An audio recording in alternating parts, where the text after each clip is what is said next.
నాకు అధికారం ఇవ్వండి, ఎంబడే వెంటనే 2 లక్షల రుణమాఫీ చేస్తా.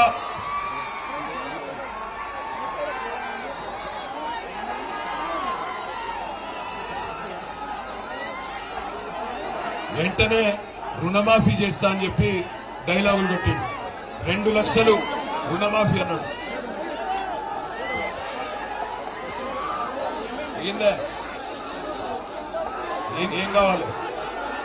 చిల్లర పనులు చేయకండి, చిల్లర పనులు చేయకండి, చిల్లర కథలు చేయకండి.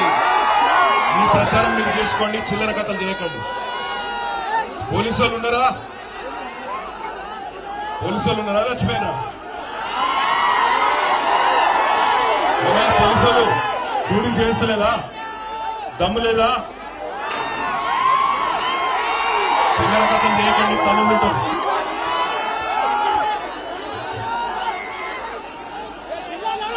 పోలీసు వాళ్ళు ఏమే డ్యూటీ చేస్తే తెలివి లేదా?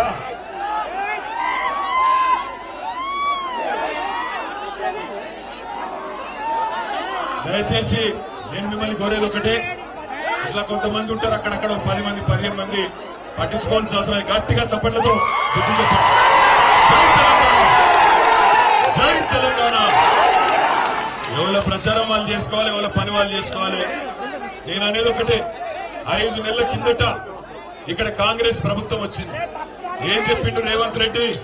ఏమన్నాడు? అన్నాడు ఒకటే మాట చెప్పిండు, 2 లక్షల జరగవాయను 2 లక్షల రుణమాఫీ చేస్తా అన్నాడు.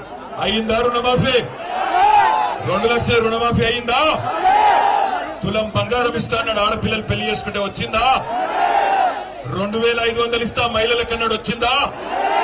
ముసలోళ్లకు 4000 పెన్షన్లు ఇస్తా అన్నాడు, వచ్చిందా? ఒక్క పనన్నా జరిగిందా? ఒక్కటంటే ఒక్క పని అయినా కాంగ్రెస్ కి ఓటేద్దామా?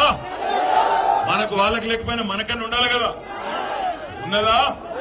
తప్పకుండా కాంగ్రెస్ కు కర్రు కాల్చి వార్త పెడదామా? పోలీసు వాళ్ళు ఉన్నారా ఇక్కడ? ఏం చేస్తారా మీరు? దయచేసి నేను మిమ్మల్ని కోరేది ఒకటే, మీ అందరినీ ప్రార్థించేది ఒకటే. ముదోల్లో మనం చాలా పని చేసినాం, పని చేయలేదని కాదు. ఈ రోజు ఇక్కడికి వచ్చి కొంతమంది చిల్లర రాజకీయాలు చేస్తా ఉన్నారు, ఇష్టం వచ్చిన మాటలు మాట్లాడుతూ ఉన్నారు. నేను మిమ్మల్ని కోరేది ఒకటే, మన ఆత్రం సక్కు గారు ఒక సీనియర్ శాసనసభ్యుడు, సీనియర్ ఎమ్మెల్యే, ఆదివాసీ బిడ్డ. గతంలో తుడుం దెబ్బ ఉద్యమంలో కూడా మరి ఉద్యమాలలో పనిచేసిన బిడ్డ. ఆనాడు సామాన్య ప్రజల కోసం, ఆదివాసీల కోసం పోరాటం చేసిన బిడ్డ.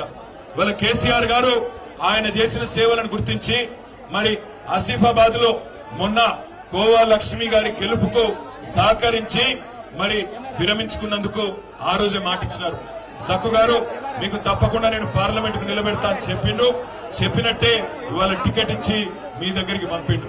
సక్కు గారు చదువుకున్న విద్యావంతుడు, ఒక టీచరు, అన్ని అవగాహన ఉన్న నాయకుడు. ఆదిలాబాద్ పార్లమెంట్ లో కూడా రేపటి రోజున ఆదిలాబాద్ కోసం పోరాటం చేయగలిగిన నాయకుడు.